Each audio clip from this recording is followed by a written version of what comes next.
Dans cette vidéo, nous allons parler de la fructosamine, sa composition, ses valeurs normales, son intérêt chez le diabétique et ses différences comparativement avec l'hémoglobine glyquée.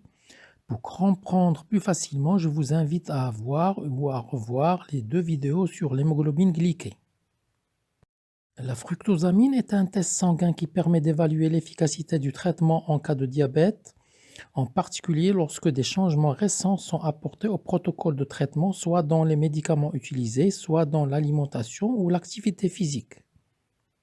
La fructosamine se forme lorsque le glucose se lie de manière non enzymatique aux protéines sanguines, telles que l'albumine.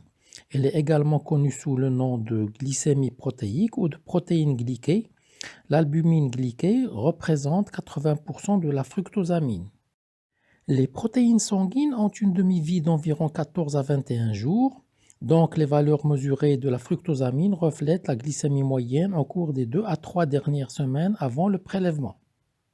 Parce qu'il y a beaucoup de sucre dans le sang, comme c'est le cas dans le diabète sucré non équilibré, la valeur de fructosamine sera plus élevée car davantage de protéines sanguines seront liées au glucose. Les valeurs normales de la fructosamine varient en fonction de la méthode de mesure utilisée et donc du laboratoire. En général, les valeurs normales chez une personne en bonne santé se situent entre 190 et 270 millimoles par mètre carré, quel que soit l'âge. Certains laboratoires rendent les valeurs en micromoles par gramme de protéines totales.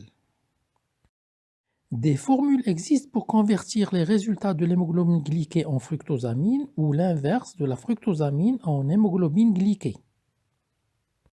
En cas de diabète de type 2, la personne sera considérée contrôlée si la fructosamine est entre 210 et 421 micromoles par litre et sera considérée non contrôlée si la fructosamine dépasse 421 micromoles par litre.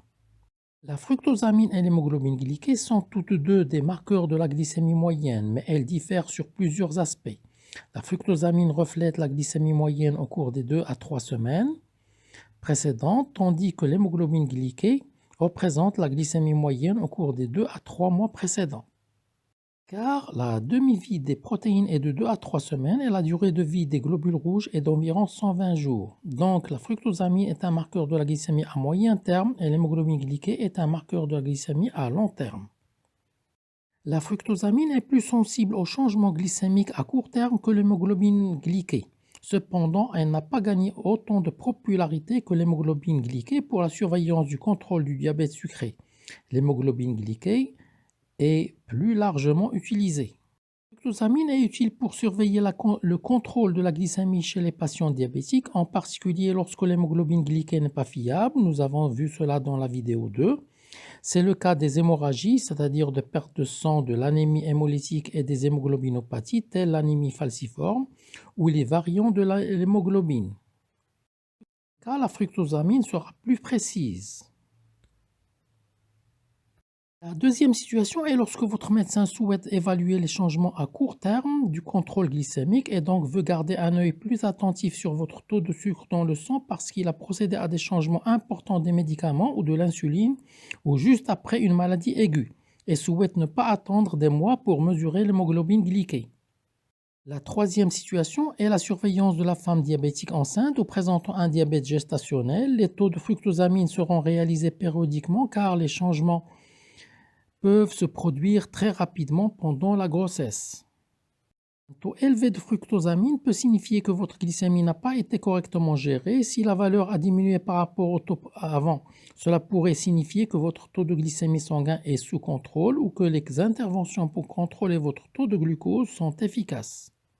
Les valeurs de fructosamine peuvent différer en fonction de la concentration de l'albumine dans le sérum et des protéines sanguines totales. C'est pour cela que certains laboratoires rendent les valeurs en micromoles par gramme de protéines totales. Donc le dosage de la fructosamine peut être faussé à la baisse en cas d'hypoprotidémie, d'hémodilution, d'hyperbilirubinémie, d'hyperthyroïdie, ou à la hausse en cas d'hypothyroïdie, alors que dans l'insuffisance rénale chronique, les résultats sont variables. J'espère que cela vous a intéressé. Toutes vos remarques et questions sont les bienvenues et je vous dis à bientôt sur la chaîne.